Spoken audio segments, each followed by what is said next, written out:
So much is happening in the world of sports, especially with football. We're seeing unbelievable plays, remarkable stories in college football, and we've got a very intriguing Final Four in the NFL playoffs.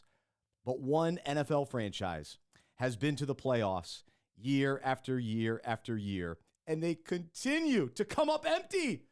Bills fans, we are with you, and we are asking the question today. The Bills made a change. They were willing to do something different. Are we? Let's unpack it.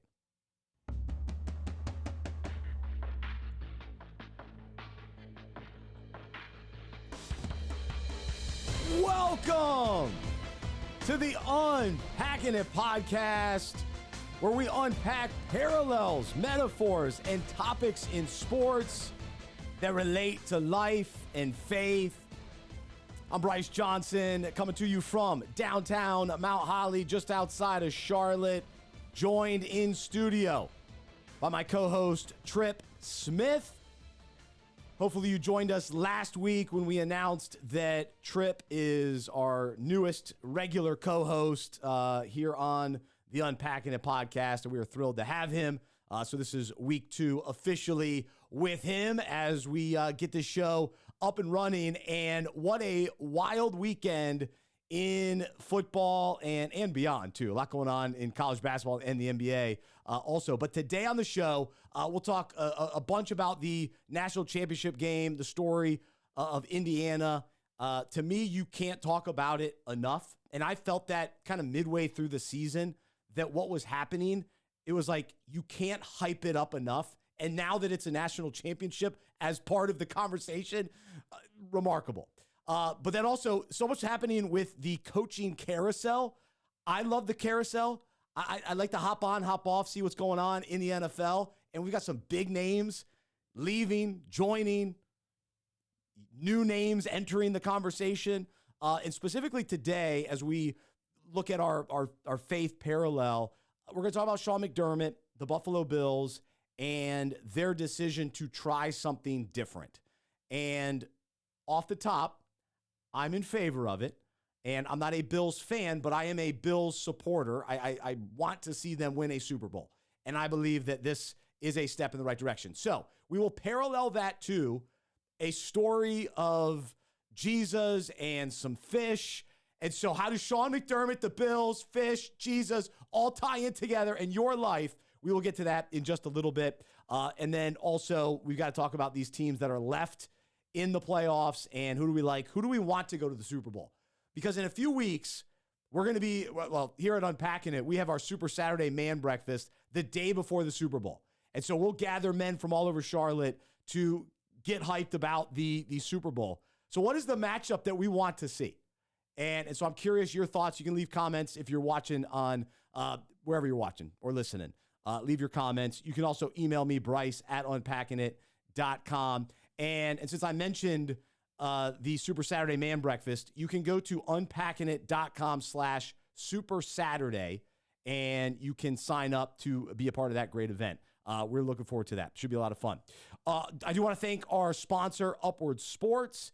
And if you are ready to really get things rolling here in the new year, trying to get back in shape or get some rhythm going, how about you do it with a little bit of purpose and some great strategy, and Upward Running allows you to do that. So join the Run Club. They've got the Run Club app, and you'll be able to find a training plan that's the perfect fit for you.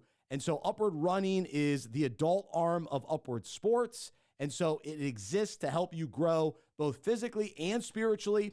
And so with your membership, you'll also enjoy proven training plans, every pace and level, a community of encouraging runners and walkers, devotions to inspire your faith and fuel your journey. And all of it is on the app.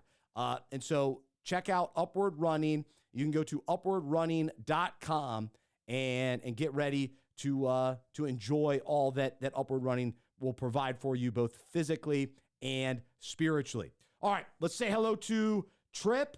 And Trip, it's hard to know even where to begin today, but first off, how are you doing? I'm great. And you said it, man. Yeah, where to begin? So much going on in the world of football, professional and college. I mean, we talked about last week, we had one of the best pro football weekends in NFL playoff history last weekend. And I would say that while the NFL games were not as excellent across the board as we saw last weekend, overall, you throw in a pretty good college football championship, and we had another great weekend of football, I think, even to rival the fun that we had last weekend. So, man, just a good time to be a football fan, good time to be talking sports news and football news, and I'm excited to jump in with you today, man. Absolutely. So let's start with Monday night, national championship game, and I will say this, just on a negative side before we get to all the positives. It's just, I don't like the date of the national championship. It's too late in January. Please move it back. It gets lost with the NFL. Like, we're trying to fit it in. We're trying to make it happen, but move it away from the NFL, the height of the playoffs, please. It deserves its own hype and season, like, effort. And so we missed out on that because last night it was a really great game. It was really fun. But this story with Indiana, and I listened to a bunch of sports radio today. And what I found fascinating is people are trying to find a parallel or a story that comes close to what Indiana has done. Meaning they were a horrible college football program until Cignetti showed up. And what they've done in the last 2 years, which culminated Monday night with a national championship, not only a national championship, a 16-0 undefeated season, which is also remarkable. And the way they did it and all of it. So here was my takeaway. I listened to multiple shows try to talk about it. There's nothing close. And listen, I love the upset of App State, Michigan. You'll hear me talk about this all the time. Like, one games, those are not in comparison to what Indiana has done with a complete turnaround. This is what they've done over the whole season. It's a national championship. Even if an NFL franchise, I mean, I think Cleveland has like the best chance to come close if they ever did it, as bad as they've been as an NFL franchise for them to win a Super Bowl. Absolutely. But they haven't done it. So there's nothing out there. Indiana is the story. So let's enjoy it. Let's embrace it. And let's enjoy the uniqueness of it, that we may never see anything like this for a long time. Or you could open up the door and go, oh, well, now they've proven that it can happen in college football. So what other school could do it? But even with that thought process, there's no school that was as bad as Indiana. They're the ones, and they did it, and it's awesome. It is awesome. It's an incredible story. You hit the nail right on the head. There's not really anything like it. I've heard that argument today among sports pundits that maybe this opens the door to other programs thinking we could replicate what Indiana has done. I'm gonna push against that. I don't think that you can. And I zooming out to sort of my larger theory on like the massive changes that are taking place in the college football landscape this year. I mean, I think that college football needed a story like this. True. Because it's very positive. It's a positive story. It is a feel-good story. I think when you try to put your finger on exactly what it is that Cignetti did, it's hard. It's hard to put your finger on like one or two things that you say, this is how he built this team, other than just to say, he seems to be a great coach. He seems to be a great leader. Mendoza seems to have been exactly the right guy to lead this sort of team to this sort of success. But I mean, you said it, man. They were, prior to the last two seasons with Cignetti, they were the losingest team in college football history. They have accumulated in their program's history 715 losses, which is more losses than any other football team in FBS. And I think prior to these past two double-digit win seasons that they hadn't had a double-digit win season ever. And I don't think they'd have it above a 500 win season in decades, right? Wow. So to do this in such short order, the way that Cignetti has, I mean, I think it's a great story. It's a fun sports story. I think what every great sports story that might get turned into a great sports movie needs is a moment, is a freeze frame that encapsulates the story. And Mendoza diving across the goal line on that sort of QB draw where he just got drilled in the back as he's crossing over the goal line. I mean, that is, I heard somebody say today, that's a poster that every little boy who plays football in the state of Indiana is going to have on their wall for the next 20 years. I mean, what an incredible moment. You can see that getting turned into a movie. So really a fun season, fun to watch. As someone who is more of an NFL fan than a college football fan and who believes that there's more parity in the NFL than college football and that that's a good thing, this is a story that college football, I think, desperately needed. Whether this can happen again in the future, I think is very much up for debate, and I don't anticipate us seeing such an incredible story like this of a turnaround of a program anytime in the near future. That fourth down call was risky and epic, and then not only for them to get the first down, but then to get into the end zone the way that Mendoza did. I mean, I got so pumped. I mean, I had two moments in the last 3 days of watching games where my reaction was so raw. And the first one was it what night was that? Sunday night, the Bears-Rams game, when Caleb Williams threw that pass. When he ran away from the defense, just turned around and flung it into the end zone to Cole Kmet. The sound that came out of my mouth was, I don't know. I don't know if I've ever made that sound before. And then the similar reaction when Mendoza got into the end zone. And he's such a unique character. But the toughness that he showed on that play specifically, but then throughout the whole game, especially early in the game when he was getting pounded, cheap hits, they were late hits that they weren't calling, and he kept bouncing up, kept coming back, and let's be honest, he's a goofy guy, and that's okay. Like he's a goofy kind of guy, but he's this tough guy. He's a great leader.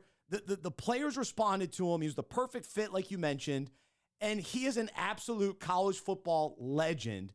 And it's sort of a bummer. We only got really 1 year of him, which often happens in college football. You really get 1 year of guys. Every once in a while you get, like Cam Newton was one magical year, but even that isn't on the level of what we saw with Mendoza. But I was pulling for Indiana. I'm thrilled that they won, and it was fun to see. I mean, isn't this why we love sports, right? You love the great moments, and you love the great narratives that culminate in just an incredible championship victory, right? I mean, to draw on another Indiana team, we love the movie Hoosiers, right? The story of the underdog that summits sort of the mountain of the championship in their sport.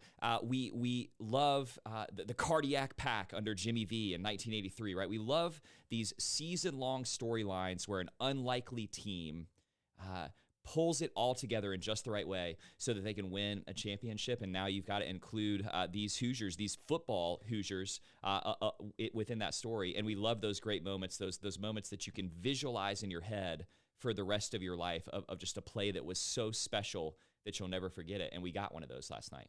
Absolutely. And so here at Unpacking It, we're all about the fan. We are diehard sports fans. Our whole ministry is for the sports fan. So we're thinking through that lens. You know what I find fascinating with Indiana? I mentioned this a little bit last week. I know what you're going to say. But, like, they don't have Indiana football fans. Like, it's not a thing. Like, people didn't go to games. Like, I was reading an article, like, over the years, they used to just tailgate and never go to the games. Like, that wasn't a part of the story, or they would leave at halftime.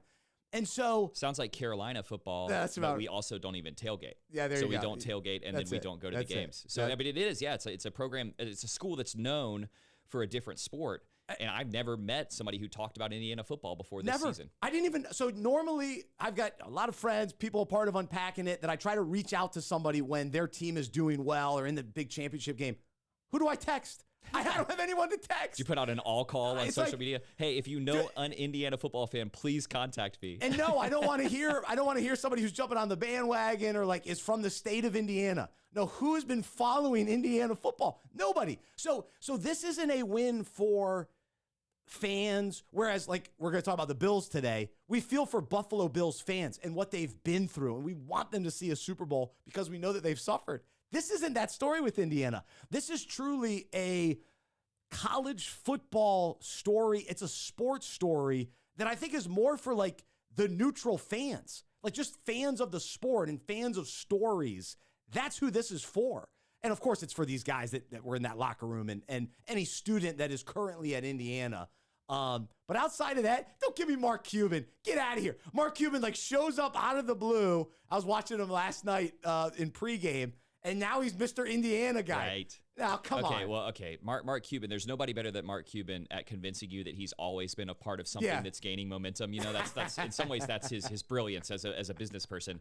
Now, let me ask you a question, and let me my darker, more pessimistic side out for a question. Okay, my question for you is so I've heard people who have been keeping tabs of the Cignetti story. You know, he came from JMU. I actually do have some JMU fans in my life. It's not that uncommon to meet a James Madison Bulldog. My wife went to JMU, so she loves JMU. Oh. That's where he was prior to this transition to Indiana.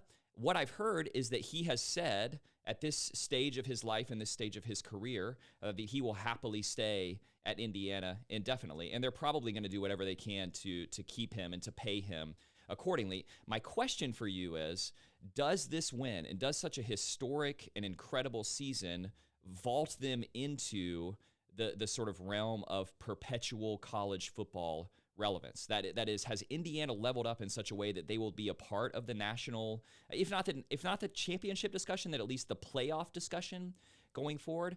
Reason I ask this, and to let my cynical side out, is if you remember, one of the reasons that Fernando Mendoza transferred to Indiana is because his younger brother is also a quarterback there. Yep. I think he was the backup ready to go after Mendoza was getting right. pummeled. Well, have you heard that he entered the transfer portal? Oh, did because Indiana went out and got the TCU quarterback Hoover, who's like the number 6 according to some rankings kind of quarterback in college football, right? And so the younger Mendoza, what a great story that would have been for that school. Ooh. But now he's leaving Indiana because they went out and got Hoover, which if you're Indiana and you want to sustain the success, I think is exactly the sort of thing that you have to do. They're going to get a big boost in terms of the types of players that want to come play there now with Cignetti, and they're going to get more players through the portal like that. You've got to take a quarterback like Hoover, who has been one of the highest kind of passing QBs in the country there at TCU. But I would say, just to sort of take a step back, I have become so cynical about college football because the storyline used to be these schools that build programs with homegrown talent, who are student athletes, who are not getting paid to play, who believe in the school, right? And I would just say— That sounds so nice. Right, it sounds so nice, and it wasn't that long ago. You and I are old enough, and anybody who's over the age of about 25 is old enough to remember when college football, when that was the story, even if that wasn't what was going on behind the scenes at some of the very best programs. And I just think that those days are behind us, that you have to play the game in a new way to have sustained success in college football. It is no longer a student-athlete thing. It is a professional venture with a lot of money behind it. And I wonder, has Indiana vaulted into the realm of being able to sustain relevance because of the portal, because of the money, because of Cignetti's sort of brand and like aura that he has right now? What do you think about that? My gut, I love the question because I hadn't thought about it. It feels like this was one magic, like they can never live up to this. Like I kind of think that's right. It's almost like he should just retire. Like he's too diehard. But man, it's just like, dude, this. How do I beat this? This because they did it with no pressure. Now that's gone. Yeah. So now you have to do it with not the same pressure as Georgia and Alabama, but you're sort of trying to get on that level. They're going to get everybody's best shot next year. Yeah. Where not only like, but yeah, you just have the expectations. Everybody was just loving life. You could sort of do your own thing. Now you got people breathing down your neck and, hey, come on, why didn't you beat this team by 30 points this week? And come on, what are you doing? It just changes the whole thing, right? And which is wild. So this was a special, that's the other part of the story. To get a sort of a clean, pure effort of no expectations, no pressure, that's unheard of too. Great point. That's a really great point. And I will say, I like Cignetti as a coach, as a leader, as a leader who seems to really be able to inspire his players, these young men, to get the very best out of them and to sort of bring them together as a team. It's going to be interesting. And he is a little bit cocky too. If you see some of his press conferences, he's got it. He's got an edge to him. Oh my He's goodness. got reason to be confident right now, but at some point they're going to go through, some trials. They're going to have a down season or a losing season. I'm interested to see what he's like if and when that happens. That's true. I tend to think, I don't think they'll be able to keep it up. I really don't. I think it's going to be hard. It's going to be fun to watch and see. Yeah. My gut feeling is it won't be this this was special. I do think normally what you would expect in a situation like this is for this sort of coach to leave and end up somewhere like Alabama, somewhere like Ohio State, somewhere like Texas. And I do think that he's going to stick around at least for another season in Indiana. And I would love to see him really build something that is replicable. But if I had to kind of wager on it right now, I'd say you're right. I think this was just a special run, special season that they put together, and it ended in an amazing way. You can't convince me otherwise. I think he's got to get back to his middle management job at Initech. He does. Some of the stuff they were showing in the game last night of like the facial expressions that he makes on the sideline that are sort of nerdy, and he does kind of look like this is a college football coach. Come on, stop it! You'd expect him to peek his head up over a cubicle, like where are you guys going to lunch? That's right. Hey, Bob. Water cooler talk, But he seems like a great leader, and he really inspires his players. Yeah. All right, last thing on this, and then we'll talk NFL. Mendoza, very interesting character, good for college football, fun. The talk is already, hey, he's the number one pick, could go to the Raiders. I could see that being a decent fit. I think the way he played last night, like you don't really have any question marks about like what he can do out on the field. My biggest question, though, is does his personality translate to professional football? Grown men, different cultures, different dynamics, different ages, all that kind of thing. Everything sort of fit into this Indiana sort of bubble system. They were a machine, and he was like the cog in that machine that made this whole thing go, and it worked. And he could be sort of this goofy, robotic, kind of guy, and it resonated. Yeah. I'm not sold that it does on the next level. There was an element, you could get into Tim Tebow and guys that were, unique personalities. I even think Carson Wentz had a unique personality that ultimately didn't work, even though he had all the physical skills. A number of layers to that story too. But yeah, I'm just fascinated by that. The Tebow comparison is an interesting one because even when he was ascendant, there was something that was always a little childlike or kind of like good old boy about Tim Tebow that made you think like maybe he's never going to be kind of ferocious and sort of mean enough to be a long-lasting quarterback who leads tough teams in the NFL. I'm gonna zig where you're zagging here and say I do think that Mendoza is going to be a successful NFL quarterback, and I'll tell you why. Even though he comes off as very friendly and sort of happy-go-lucky in his interviews, I think when you catch him in these moments on the sideline, he seems to have a little bit of the X factor that makes him a little bit more fierce than some of those other players that we're talking about. But especially the reason I think that he's going to succeed in the NFL is two things that we saw on display last night in the game. His ability to recognize a defense and what they're doing prior to the snap seems to be really exceptional. He seems to be a very smart quarterback. And over again last night, he was hitting those back shoulder throws and those sort of comeback route throws that are timing sort of passes that DBs just cannot cover if you put the ball in the right place. He has the ability to put the ball in the right place on those sideline back shoulder throws, and that is a skill that is so valuable in the NFL that to me that's indicative of a player that is at least going to get a shot to be a starter and is probably going to be on the Raiders next year, and I expect him to be successful. I'm excited to see the Raiders with Mendoza, with Genty, with Brock Bowers next season. I think they have a chance to turn it around with a new coach and a new QB next year in a way that could be kind of exciting. He'll be fun to watch. And what's interesting is it really clicked for me. I saw him in the Penn State game and then heard him afterward and found him just so intriguing and very open about his faith and always rushing to give God glory, which I appreciate. And people noticed. People noticed that. But he did seem a little robotic. And then what was interesting is in a press conference after the game, he sort of at one point along the way dropped an F-bomb and then was asked about it. And sort of was like, oh, well, I always gave sort of the media cookie cutter answers and all that kind of thing. And it just made me, okay, it's interesting. Yeah. The faith angle there is an interesting one, obviously relevant to this podcast. I do think I think he said some things that sounded like really genuine professions of faith and honoring to the Lord. And I sort of believe that image was a little bit intentionally curated for the place where he plays, the team that he's on, the family image that the Mendozas really seem to be. They really seem to be a tight-knit family, and they seem to really be glad to be publicized as a tight-knit family. Again, I know that's a little bit cynical, but that, to me, just as we're talking about, does this translate to the next level? I think that he's a smart guy. I hope he gets an increased platform to really talk about his faith, and that he is a true believer who wants to talk about that. And I think that he's a smart enough player that his persona and his style is gonna work in the NFL. It's a really interesting topic to think about. Yeah, well, in some ways, okay, he let his guard down. He's not perfect. He's not a robot. And so in some ways, it sort of, Right. I think people are endeared to that. Now, at the same time, I don't think it needs to be justifying the F-bombs or like you have to have an F-bomb to make yourself more relatable. I don't think he needed all that. But he's also 22. He's learning. He's growing. He's in the spotlight. He's winning a national championship. So there's lots of grace. And so I hope he's got people in his corner to now walk this out. If you are going to be outspoken about your faith, there's a lot that comes with that. Yeah. There's a lot of challenges that come with that.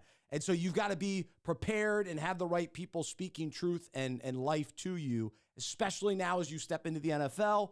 And being that outspoken guy, as Tim Tebow experienced, has its challenges as well. Right. Can I just say something on that subject? And I know we want to move on to our other main subject for the day, but I noticed a moment in the Texans Patriots game that I thought was really special in regard to what we're talking about, which is I would say that C.J. Stroud had one of the worst games of his career, if not the worst game of his career, one of the worst halves that we've ever seen from an NFL quarterback. I mean, his first half was absolutely brutal, and it got a little better in the second half. The snow was really coming down. But as soon as that game ended, there was a prayer circle among players of both the Patriots and the Houston Texans. Hunter Henry was leading the prayer. I love Hunter Players Henry. were kneeled down, and ESPN or whatever station the game was on really lingered on it for some reason. And Stroud was right there in the middle of the circle with his arms around players from both teams. He gave Henry a hug after the prayer was over, and then he just calmly and quietly went off to the locker room. I know there was so much going on inside of him in that game. He did have a really bad game. You hope for better for him in the future. But that, to me, in some ways, when you get that post-game interview where you have just won an enormous game and you say, all glory to God, I want that to happen. Don't get me wrong. It's great. But when you have the worst game of your life, Amen, and you still go to the prayer circle and actively participate and encourage the other guys around you, I thought that was a really special moment that I'm glad that I happened to catch as I was about to walk out of the room when that game ended.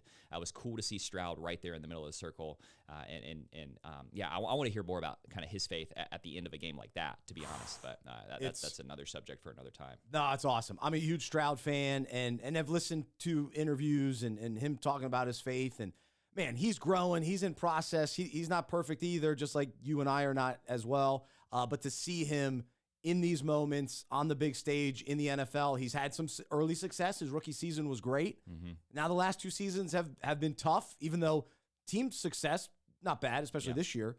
But yeah, 2 ugly games in the playoffs for him personally. Yeah. Yet his faith, it seems like it's the real deal. He's pursuing the Lord in the midst of all this.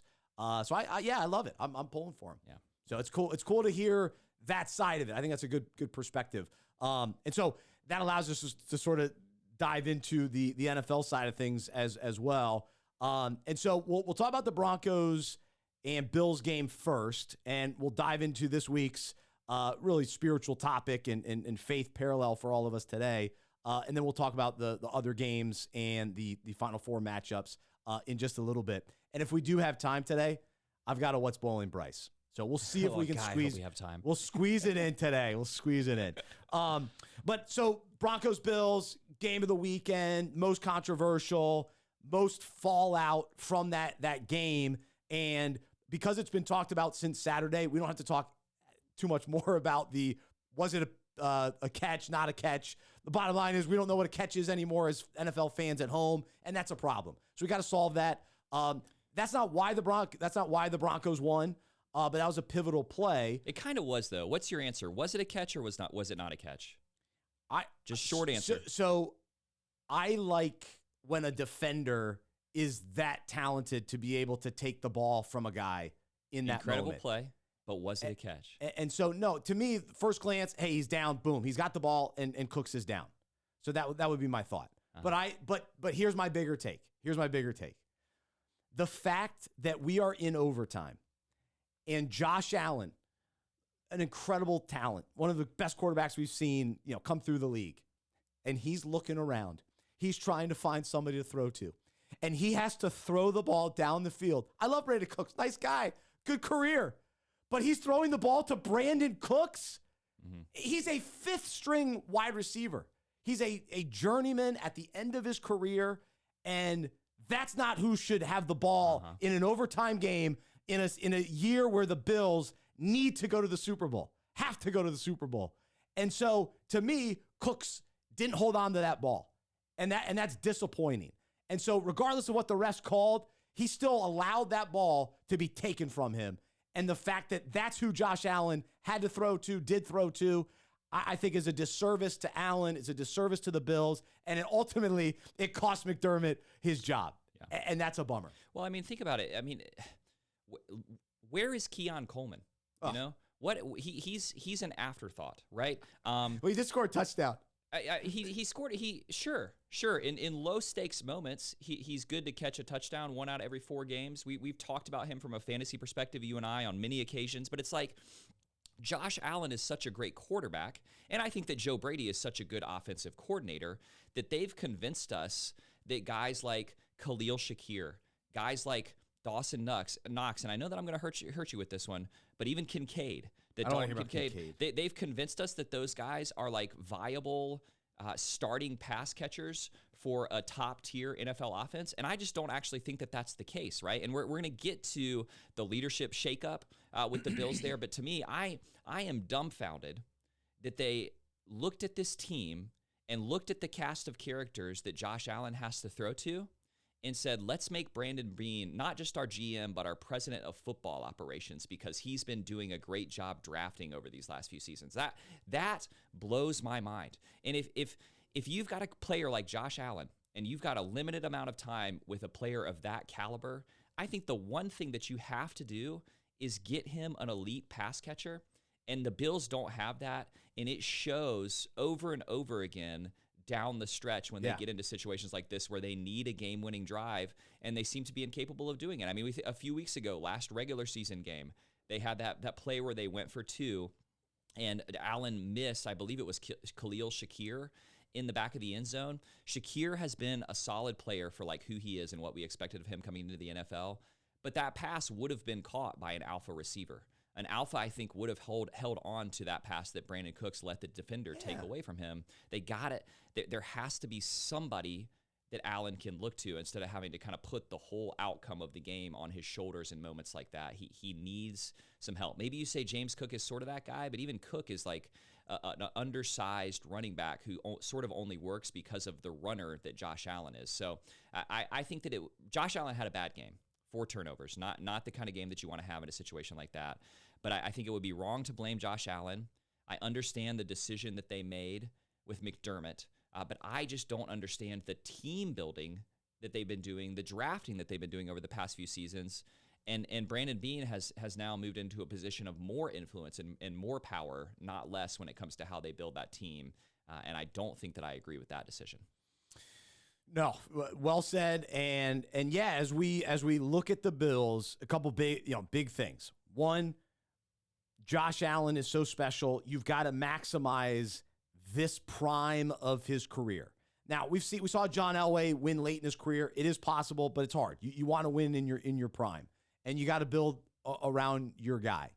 And you also have to have the right coach that gets the team over the hump, that maximizes whatever is there. And yes, I agree. I don't think the Bills have had the best roster. Lots of injuries all the time, and lots of question marks across the board. Especially, it's just unacceptable to not have a legit wide receiver 1. Shakir is good, but he's not the kind of guy that you need down the field. And he's a possession receiver. He's just a different. He's not a true prototypical one that you have to have. Not that Josh Allen needs Justin Jefferson. He doesn't. But you got to have somebody that you can count on. But for me, the last couple of years, I've felt like I just don't think McDermott's going to get them over the hump. It just has felt that way. And when you continue to watch the same story unfold year after year, where the Bills have come up empty, they came up short. It wasn't enough. And in many ways, they're like doing the same thing over and over. And I think what was really concerning is you start looking back at the way the Bills lost these games in the playoffs in overtime, 0-for-3 in overtime. To me, when it's that close of a game, coaching matters. And especially you just think about Denver, it's like, yeah, Sean Payton has proven to be a really good coach. And so it makes sense that he would just do enough to outcoach McDermott down the stretch. And can you point to specific things? I don't know. It's just sort of, you just look at the totality of the game and you go, yeah, Payton found a way to win. And we see this over the years. You know, Andy Reid and the Chiefs, they just found ways to win. And so when a coach has the ability to get you over the hump, you can see it and know it. And so for the Bills, I was encouraged that they made this decision, because our theme today is sometimes you have to try something different. If it's not working, you can't keep doing the same thing over and over.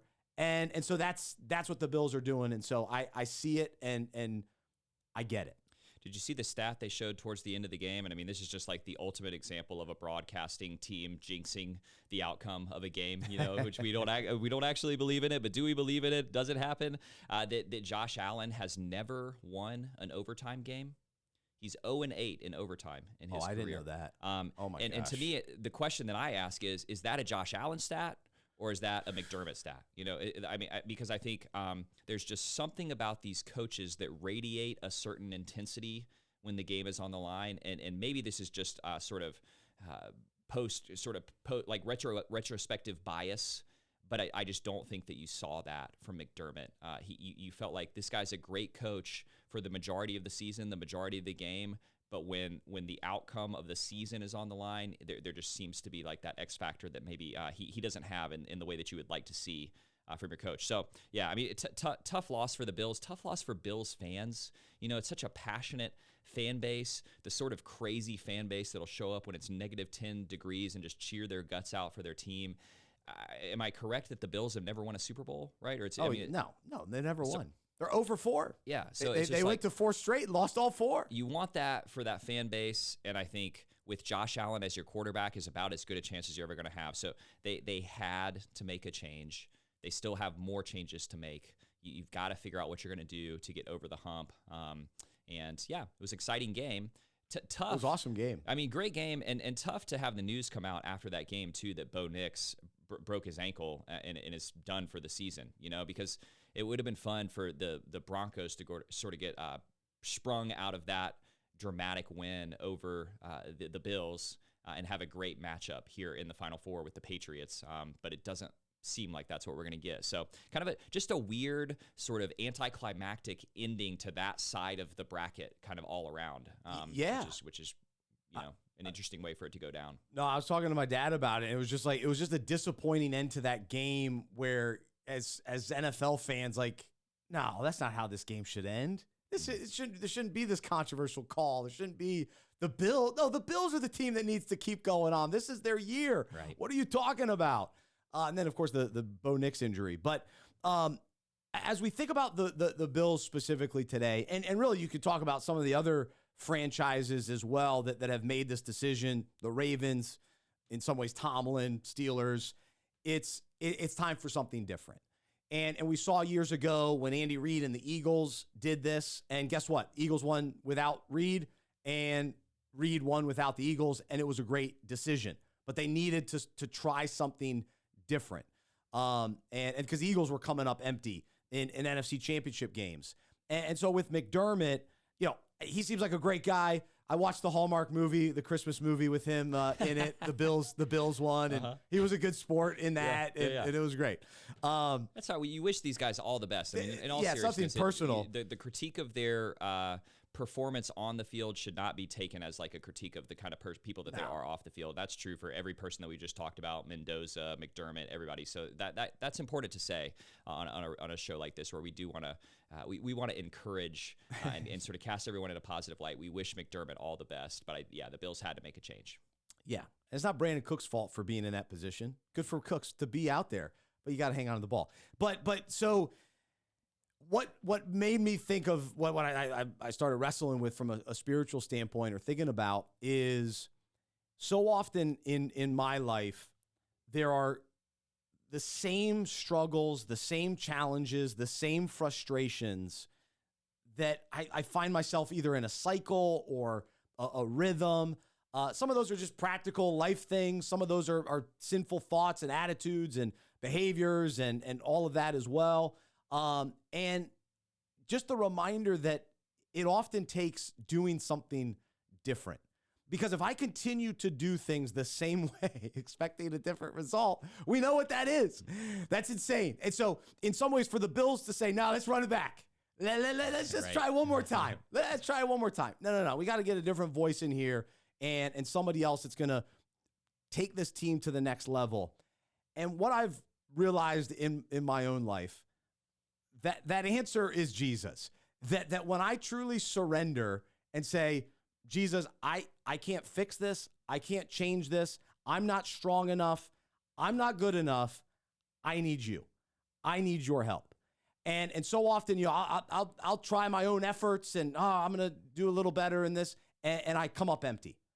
And I need to do something different. And so the scripture that I want to talk about today that really gives a great illustration of this is a fun story. Many people are probably familiar with it, but this is after the resurrection, and the disciples just sort of end up going, all right, what are we going to do? Let's go. We're going to go fishing. That's what that was their former kind of background before Jesus showed up initially. So they're out on the boat and they're fishing. They fish all night. And we'll pick up John 21. This is John chapter 21. Later, Jesus appeared again to the disciples beside the Sea of Galilee. This is how it happened. Several of the disciples were there. Simon Peter, Thomas, Nathaniel, sons of Zebedee, two other disciples. And Simon Peter said, I'm going fishing. And they said, we'll come too. So they went out in the boat, but they caught nothing all night. At dawn, Jesus was standing on the beach, but the disciples couldn't see who he was. He called out, fellows, have you caught any fish? No, they replied. Then he said, throw out your net on the right-hand side of the boat and you'll get some. So they did, and they couldn't haul in the net because there were so many fish in it. And then they realize that it's the Lord. Peter jumps in, and a lot of ramifications to the story that we won't unpack all of that today. But what jumps out to me with this story is the reminder that when Jesus shows up, when we've been toiling all night trying to do our own thing, trying to catch some fish or trying to change this or that in our life or trying to accomplish this or that in our own abilities and our own efforts, and we just keep coming up empty, are we going to listen to him when he says, no, throw it on the other side? I'm here now, throw it on the other side. And what's interesting about this story, they didn't actually know it was Jesus, but they still obeyed. But for us, when we know it's Jesus, when we know he's telling us to do something, will we listen? And will we try something different? Or are we going to continue to be stubborn and continue to just go out early in the playoffs? Are we okay with that? Are we okay with just continuing to come up empty in our own strength, doing our own thing? Or is it time to say, enough is enough. I'm going to go God's way. I'm going to do things with his strength, with his power, his miraculous power. They couldn't catch any fish all night. Jesus shows up. Hey, we got more fish than we know what to do with. And I mean, remember too that this is their area of expertise. That's right. This is their profession, right? So the experts. So when they think that Jesus is dead and gone, right? When they think that from henceforth, I'm living a life without Jesus, this guy that I thought maybe was the hero of the story, thought was the hero of my story, is dead and in the grave. He's not with us anymore. What do? They fall back on what they're familiar with. They go back to the old patterns of life. Jesus had told them, you're going to be fishers of men. And they said, well, that must not have been true. We're going to go back to being fishers of fish, right? And so it's sort of, it would be important for us to think, okay, like what is this sort of professional corollary for me, where if some guy that I didn't recognize came along and said, hey, you think that you know what you're doing, you've been doing this your whole life, but actually let me tell you how to do it better. Let me invite you to a new way of casting your nets on the other side of the boat. And they're probably like, okay, whatever, man, But I think if you look, there's a similar story in Luke chapter 5 at the beginning of Jesus' ministry when he tells fishermen who know the best way to catch fish is to do it in the shallows or to do it at a certain depth. He says, go out in the deep water and throw your nets down, and they catch so many fish. So I think that there is like the disciples are getting this hint of, could it be him? Sort of hoping against hope. We saw him die. Could it be that this is him standing on the shore telling us to do this again?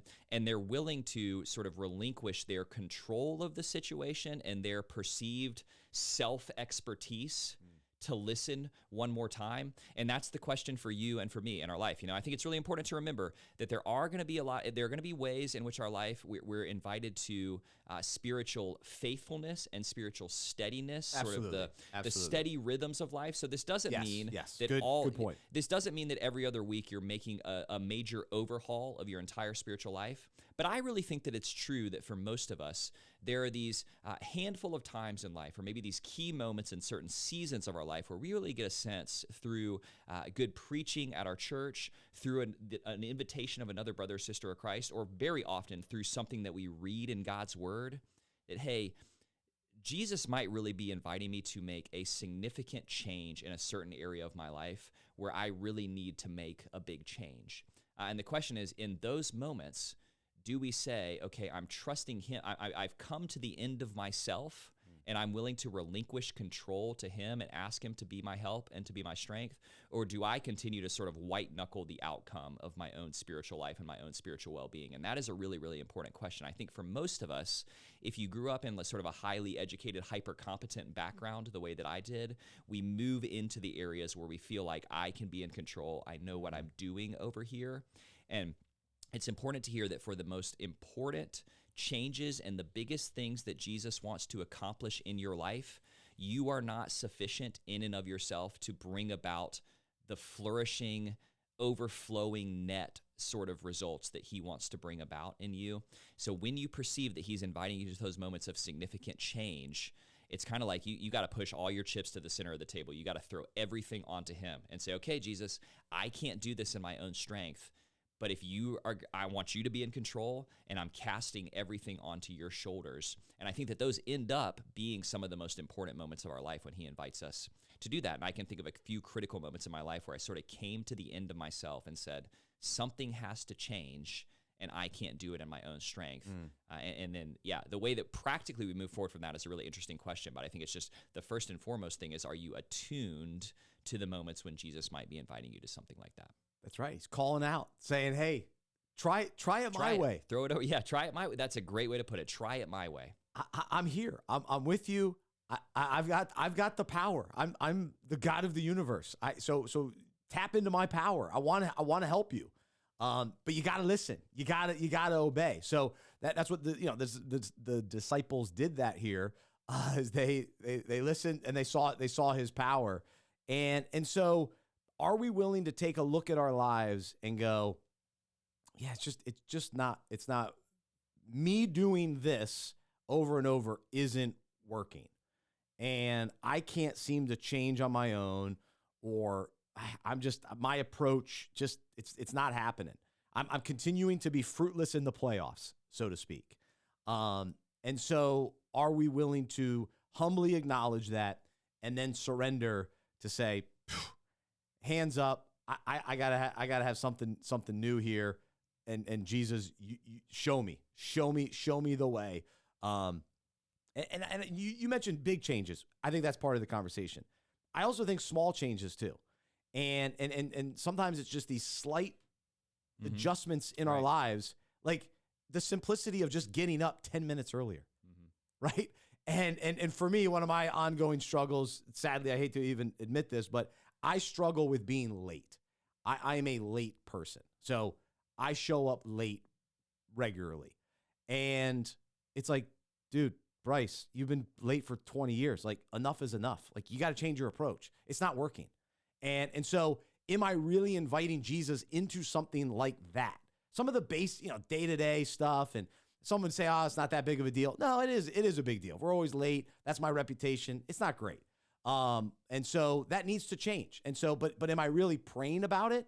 Probably not. I've gotten used to it. It's like, this is what happens. And so are Bills fans, like, are they just okay? Wow, we just go out early in the playoffs.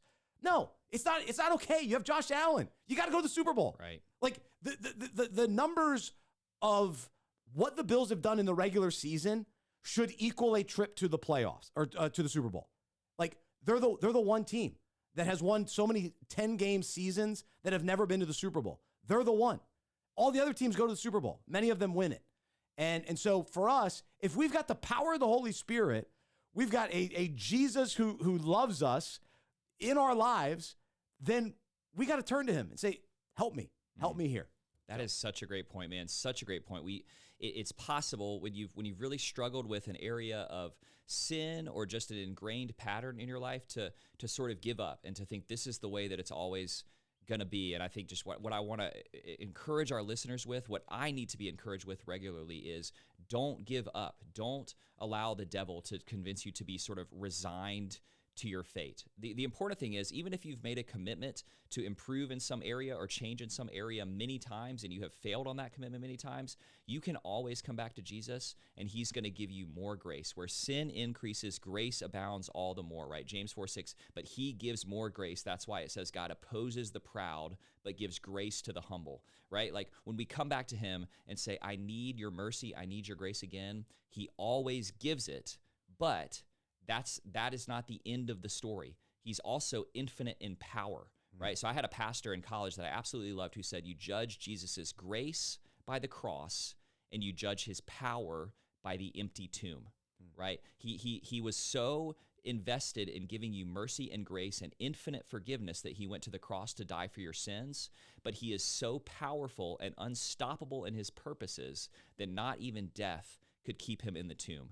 And if he is the death defeater, the death conqueror, then he can bring about any change in your life that he wants to bring about if you'll just keep coming back to him and listening to him. So if you're out there, if you're someone who is resigned to never being able to change in a certain area of your life, come back to Jesus again and ask him for help again and ask him to make it clear to you the specific practical changes that he wants you to make to bring about new fruit and new flourishing in your life. I think it begins by acknowledging that you're desperate for his help, that you can't do it in your own strength, and then the next place that it goes is getting practical wisdom from his word about how to make those changes and receive his power. And I think a really vital part of this as well is saying it out loud to another Christian, right? Like, hey, I've struggled with this thing in my life for a long time. I've sensed that Jesus is inviting me to significant change here. And I just want to say out loud to you that this is something that I'm really committed to in prayer, and I want you to pray for me as well. I think that is a really, really important thing, to name our desire for change out loud with a brother or sister in Christ who also understands the gospel, who also understands grace, and so isn't going to shame us when we struggle, but is going to remind us of the power of Jesus to bring about change in our lives. And he really will do more than you ask or imagine when you come to him for strength and come to him for change. Fully surrendered, humble. That's the key. That's what it comes down to. And so as we think about, the Bills making the change, trying to get to the next level, our desire today, hopefully, is we want our faith to go to another level. And how's that going to happen? Depending on Jesus, turning to Jesus. He will take us deeper in our understanding of who he is, in his strength and power. He's the one that has the ability and power to transform our hearts, renew our minds. And so the same power you talk about raised Jesus from the grave, that same power that turned a bunch of fishermen who couldn't catch any fish to then catching more than they could count. I know they did count. It was like 153. It was specific, but more than they could handle. It was an abundance. That's the same God. That's the same power that we have access to when we are followers of Jesus and have surrendered our life to him. And can we just say, too, on that note, that as far as we know in Scripture, this could have been their last fishing for fish trip that they ever had. But they got out of the boat and they were reminded by Jesus, no, I've called you to be fishers of men. And every one of those men in the boat went on to become a great evangelist, a great missionary, a sent out apostle for Jesus as well. So again, you just don't know when he's inviting you to a change that sounds relatively small. Good point. What big story and what big adventure he might be inviting you on. It could bring you to a place where you are able to tell the story of change in your own life in such a way that you start to see other people coming to faith in Jesus because they know that they need that as well. So it's just, again, when you sense that he's inviting you to changes, however big or small, don't shy away from them because it could be the doorway into an adventure and into a mission that you never thought that he would give you if you hadn't made that little change. So good, because that also makes me think of just the reality that when you see his power at work, how that then strengthens your faith even more to then take more steps of faith. And to your point, There's now a reinforcing effect that happens there, right? Yeah, it's like just the little step of faith. Just throw the net on the right side. Try that, and it's like, oh wow, Jesus showed up. He's powerful. That's Jesus over there. And so then in our own lives we go, oh yeah, when Jesus steps in, when he shows up, when he tells us what to do, and we obey, it's amazing. Let's keep doing that. And then all of a sudden we get the momentum going, and it's cool to see what he does. That's awesome. So there you go. Let's end on that note. That's powerful. So that's a good topic, very important, and challenging. Convicting, but in a good way. Yeah. Because I also think about the Bills fans. I mean, so disappointing. Those fishermen had been so disappointed, all that they had been through, and especially that night, not catching any fish, and then Jesus shows up. Yeah. And so if we've been disappointed by the emptiness, the empty areas, the weaknesses, the struggles, the challenges of our lives, some of those repetitive things, there is hope. There is an opportunity. So let's tap into it. And the good news is we can confidently say Jesus is the Savior. I don't know if someone's saving the Bills. I don't know. There is hope, but I can't guarantee anything. But I can guarantee that Jesus is real and powerful and good and loving and very, very gracious. So that's who we follow. That's who we love. All right. There's our topic this week. If you want to read this devotional, you can go to unpackingit.com. You read a little bit more. Also, if you're interested, we've started up our packs again. And so each week we send out pack content, which is content designed for small groups to go through. So to take a topic like this and then discuss it with 4 to 10 other sports fans, and to your point, Trip, too, having these conversations with other believers only strengthens our faith. And so Trip and I, we're having the conversation. I appreciate you listening, watching.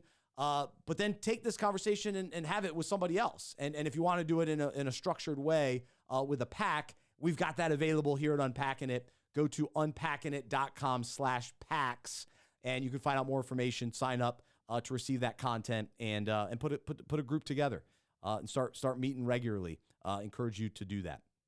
All right, as we wrap things up today, we can do What's Boiling Bryce. Any other thoughts from the NFL last weekend and your anticipation for this Final Four championship weekend? Always more thoughts about the NFL, so I can't go into all of them. Like I said, it's disappointing that I don't think the Broncos are going to be able to. All the best to Jarrett Stidham. I think it'd be cool to see him come out and have a great performance. He's capable of being a serviceable NFL quarterback, but I think we know who's going to win that game. It's the other side of the bracket that is much more interesting to me, so I'm excited for that Rams-Seahawks game to see how that plays out. So this might be surprising, but if people have been listening to me since the offseason, who told you about the Patriots? I did. I've been on the bandwagon. Drake May, Vrabel, I love them. However, Ooh. So I'll pat myself on the back. I'm not writing off the Broncos this weekend. At home, Sean Payton, the game they just came off of. Yeah, Sean Payton, you got to factor in the defense there. I mean, incredible defense. I think you can win one game like this with Jarrett Stidham. I think he can. He's got one big game in him. And I was listening to my boy Kyle Brandt earlier today. He was laying out how the Broncos and Sean Payton specifically went after Jarrett Stidham to be their backup quarterback. Yeah, they had him, I think, even before they drafted Bo Nix. Yeah. So they've been invested in him. He's been a part of this. So I understand, like, the thought is, there's no way they're going to beat the Patriots. They're coming off a big win. I don't know. I'm not ready to write off the Broncos. Yeah.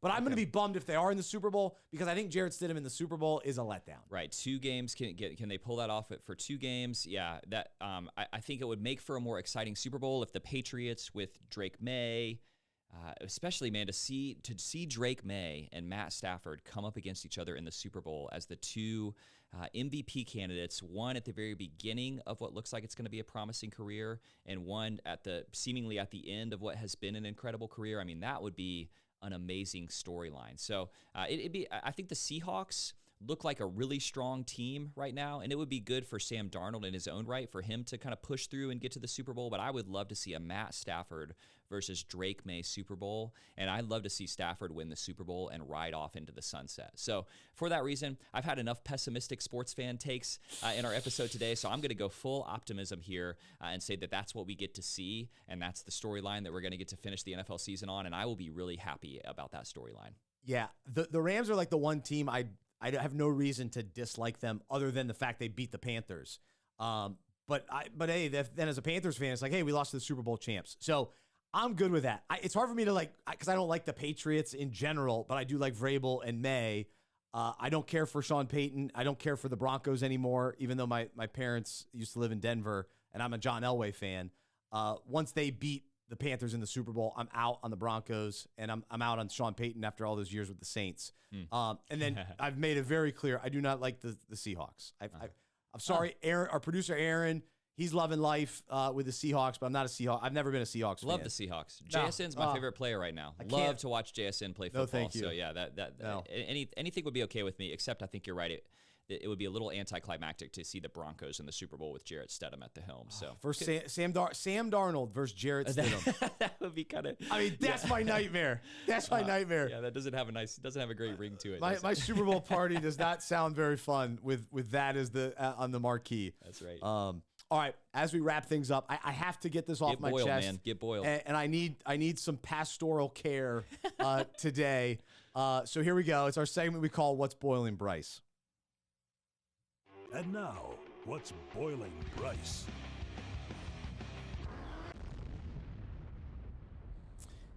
So Friday night, it was go out to Mexican night with my girls. So my wife, Jody, daughters, Maddie and Michaela, went to the local Mexican place here in town. We hadn't been, in over a year, and was really excited. It was like, oh, man, this is going to be a great meal. And so we get there and, had some nice chips and salsa, and we're experiencing it's just kind of your typical, solid Mexican restaurant. Been there a number of times. And my daughters get quesadillas, and they like sour cream with their quesadillas. And so we asked, hey, can we get some sour cream? And they're like, well, do you want the bowl or do you want the little cups? And just little cups are fine. So they bring out 2 of those, one for each of them. And it's a decent amount of sour cream. Well, now all of a sudden, and they're eating it, and now I'm watching them, and I go, man, I wouldn't mind some sour cream on my chimichanga. And first off, why isn't there already sour cream on my chimichanga? But there wasn't. And so I asked, hey, can I get some? So they come out with a huge bowl of sour cream. A huge bowl. It's like, wow. I mean, is this an ice cream sundae? What is this? And it was a big bowl of sour cream. So now I'm like midway through my chimichangas, and I'm diving into the bowl of sour cream, and it's good. I'm enjoying it. And okay, fine. It was a fine meal. All good. Well, then the bill comes out. And if you know me, if you listen to this show, you know that I'm very frugal. I'm very cheap. I'm a penny pincher.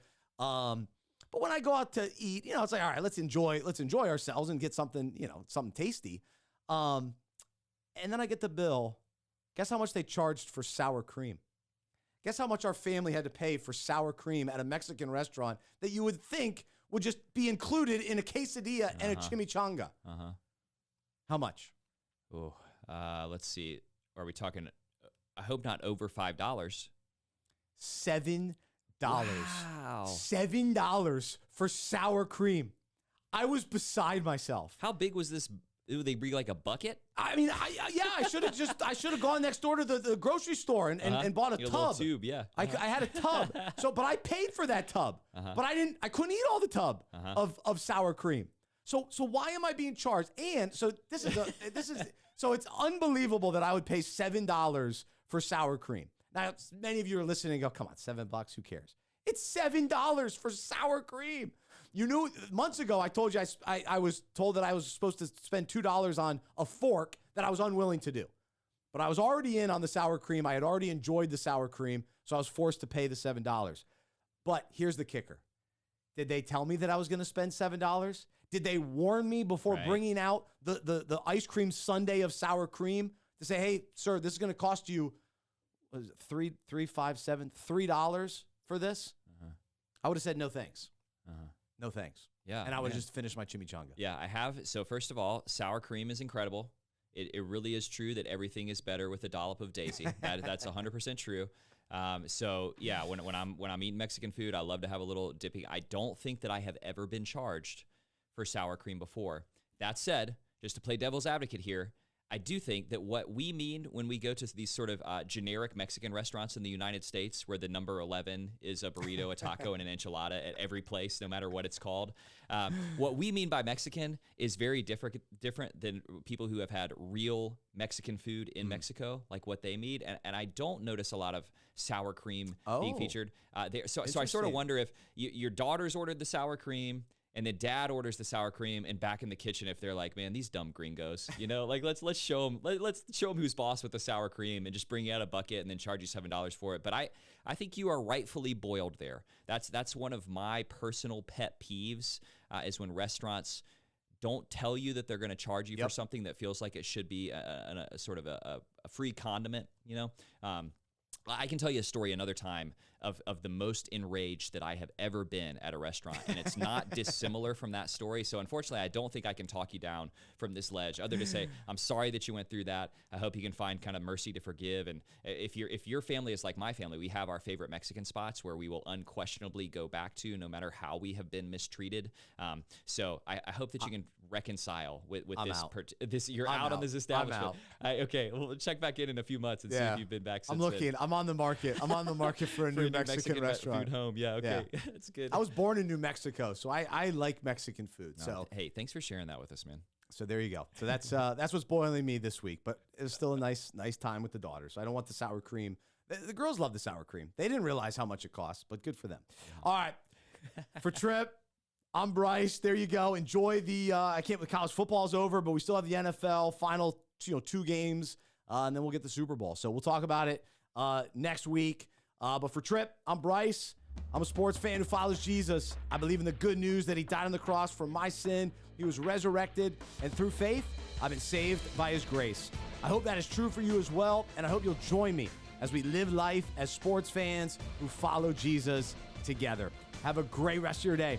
We'll talk to you next time, right here on the Unpacking It podcast.